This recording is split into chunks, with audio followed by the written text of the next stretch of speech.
I'm Damian Thompson, and I'm Global Head of Consumer Insight at Wavemaker. And this is one of 3 films looking at how the pandemic is changing consumer behaviour and what these changes mean for brands, all based on global research that we ran during lockdown.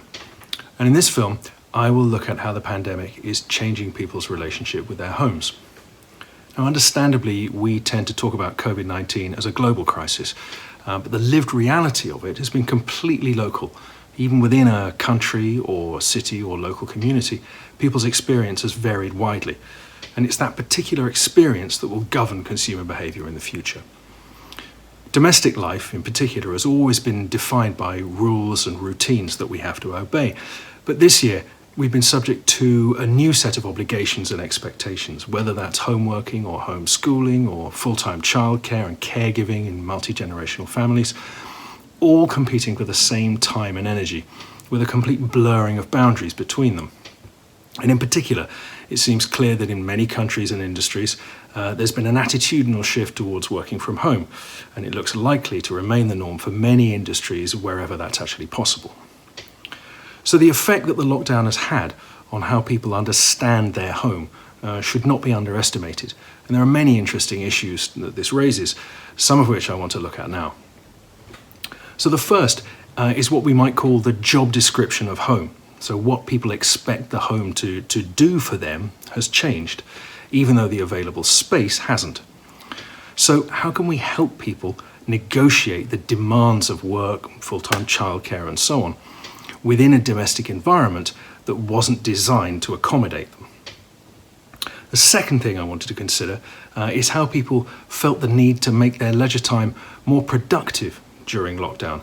Now, we all know that new domestic fitness routines flourished and expensive equipment was bought and distance learning in every possible area blossomed.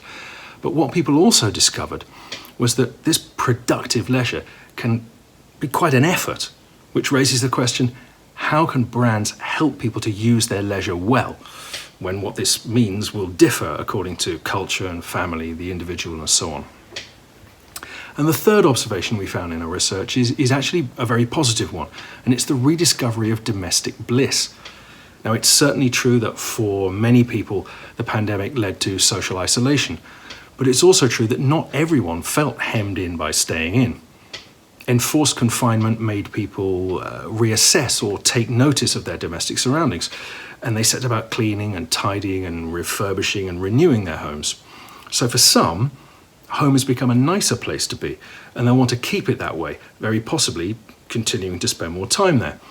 Now, this is interesting and challenging because the logic around economic recovery involves people getting out of their homes and spending.